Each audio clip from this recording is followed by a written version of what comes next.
Hello dear friends, आज मैं आपको इन्फिनेटिव पैसिव वॉइस पढ़ाने जा रहा हूँ।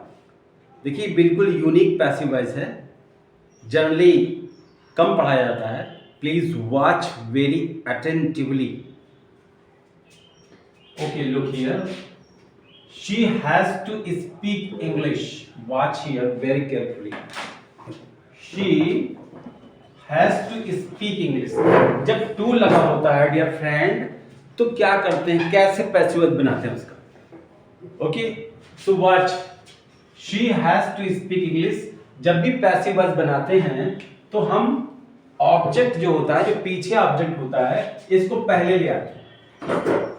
तो आप देख रहे हैं यहां इंग्लिश पहले आ गया, फिर सहायक क्रिया आ जाएगी आपकी हैज टू, क्योंकि एक वचन है इंग्लिश, इसलिए हैज टू आ जाएगा। राइट, तो इंग्लिश हैज, फिर टू के बाद बी लग जाता है। जब भी इन्फिनेटिव होता है तो टू के बाद हम बी लगा देते हैं। राइट, तो इंग्लिश हैज टू बी, फिर वर्ब की थर्ड फॉर्म स्पोकन, फिर शी का ऑब्जेक्ट क्या होगा, बाय हर। शी का ऑब्जेक्ट हर होता है, फिर बाय हो जाएगा। तो English has to be spoken, फिर बाय, वर्ब की थर्ड फॉर्म लगाते हैं, उसके बाद हम बाय लगाते हैं। किसके द्वारा काम हुआ, इसलिए बाय शी का हर।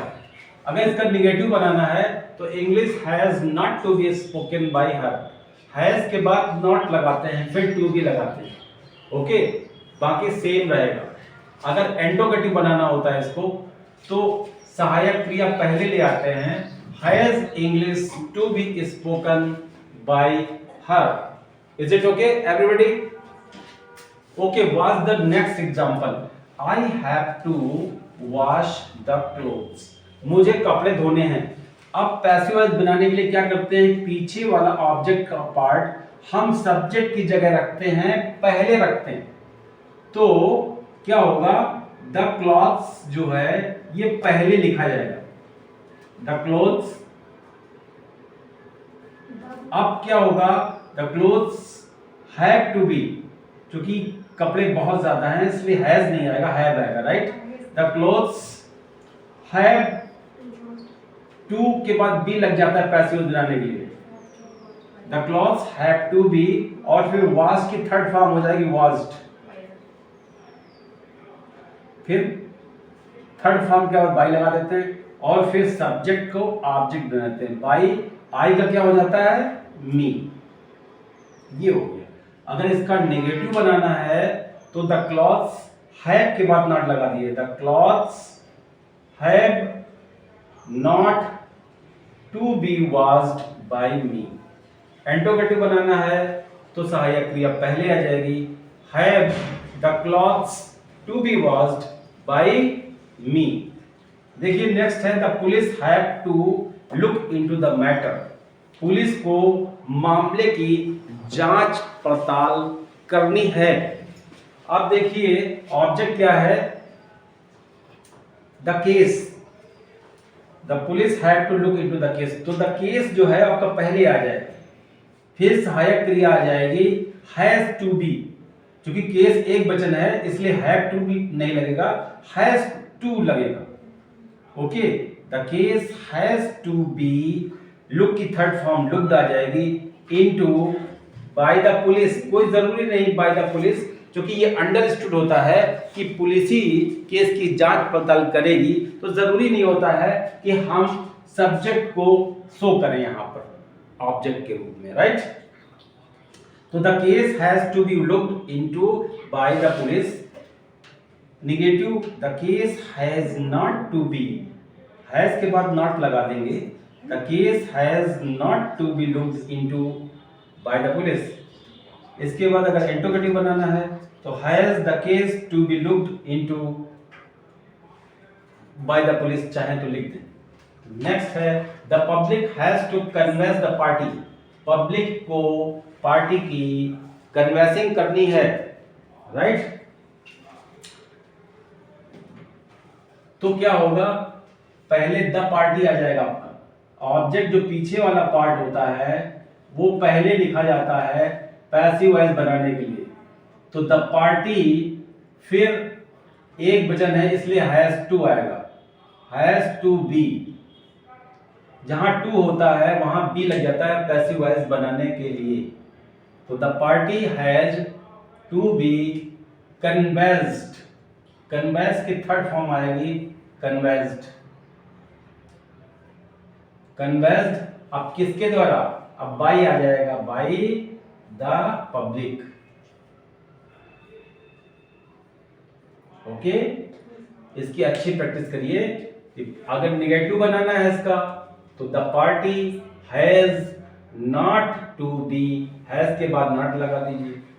The party has not to be convinced by the public.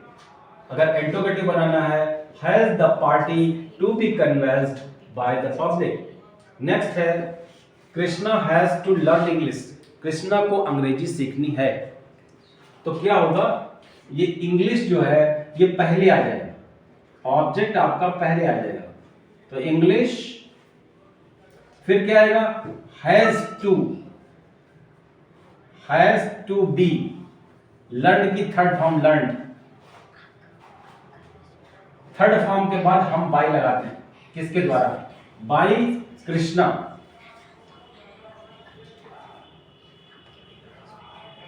Okay, तो Krishna has to learn English. English has to be learned by Krishna. English has not to be learned by Krishna. Has English to be learned by Krishna.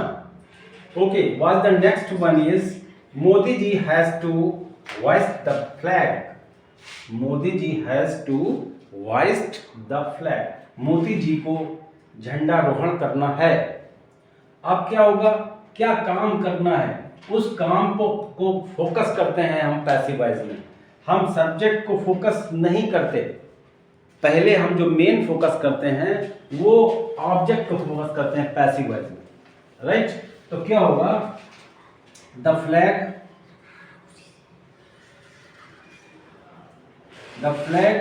फिर has to be hoisted. The flag has to be hoisted by Modi ji.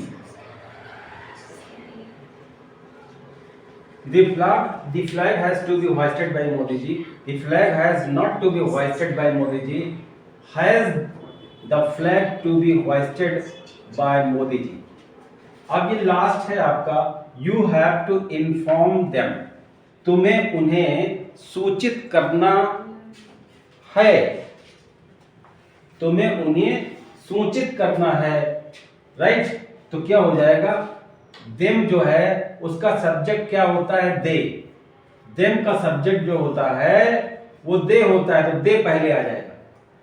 जब object को subject की जगह लाते हैं तो subject रूप में उसको लिखना पड़ता है। तो देम का सब्जेक्ट क्या होता है, दे। फिर सहायक क्रिया हैव टू आएगा, हैव टू बी। फिर इन्फॉर्म की third form informed, by you का ऑब्जेक्ट यू होता है। तो you have to inform them, they have to be informed by you. Negative बनाना है इसका तो होगा they have not to be informed by you. Interrogative बनाना है तो have they to be informed by you. I hope it is clear. देखिए, to get the mastery over this translations you are required just to practicise, or you are required to try to practice all these translations so many times, and this is how you will be able to get the mastery over it. All the best.